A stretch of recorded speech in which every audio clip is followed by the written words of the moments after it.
आप यंगेस्ट सांसद हैं पार्लियामेंट के और पिछले एक सप्ताह विंटर सेशन का वास्ट आउट हो गया, कोई कामकाज नहीं हुआ, क्या कहेंगे? नहीं, बहुत दुख की बात है, दुर्भाग्यपूर्ण है कि हम लोग के सामने एक ऐसा विपक्ष है जो महत्वपूर्ण देश के मुद्दों पे बात नहीं करना चाहता। उनके पास बहुत सारे ऐसे टूल्स है। स्थगित करना हाउस को उनको समझना चाहिए कि देश का समय बर्बाद हो रहा है, देश के रिसोर्सेज बर्बाद हो रहे हैं। सदन को चलाने के लिए देश का पैसा लगता है और आप उस पैसे को बार बार एडजर्न करा के आप उसको बर्बाद कर रहे हैं। इसके अलावा यहाँ पे जितने भी जनप्रतिनिधि हैं अपना क्षेत्र छोड़ करके आते हैं सदन करने के लिए, क्षेत्र के काम को भी रुकना पड़ता है। एक हफ्ते 2 हफ्ते अगर एमपी नहीं होते तो 2 हफ्ते के लिए क्षेत्र का कई काम होता है। जो फिजिकल प्रेजेंस में जनप्रतिनिधि के होता है वो काम रुकने लगता है, उसमें समय लगने लगता है। तो ये सारी चीजें उनको सोचनी चाहिए। जो जनप्रतिनिधि हैं वो आए हैं अपनी क्षेत्र के, जो जनता है उनके आशाओं को लेके, उनकी महत्वाकांक्षाओं को लेके, और पूरा देश आपको देख रहा है। अगर आपको सही में, अगर आप सही अच्छे विपक्ष हैं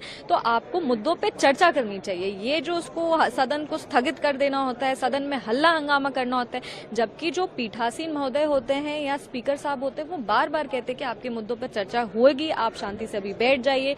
कंस्ट्रक्टिव क्रिटिसिज्म जो होता है, जो फ्रूटफुल क्रिटिसिज्म होता है वो करिए, पर ये सुनते ही नहीं है। हल्ला पे हल्ला, चिल्ला चिल्ली, और हमें बस ये लगता है कि ये एक अच्छा विपक्ष नहीं है। ये वो विपक्ष नहीं है जो देश के हित में काम करना चाहता है। बहुत बार ऐसा होता है कि सरकार और विपक्ष साथ में मिलकर देश के मुद्दों पर चर्चा करती हैं, उसका हल निकालती हैं, एक मिडिल पाथ निकालती हैं और उस तरह से देश में काम होता है। पर यहाँ पे जो विपक्ष है वो किसी भी तरीके के बात को सुनने के लिए तैयार नहीं है और वो लगातार देश का समय, देश के रिसोर्सेज को और जो जनप्रतिनिधि हैं उनको बिना मतलब का यहाँ पे समय बर्बाद करने का काम किया जा रहा है।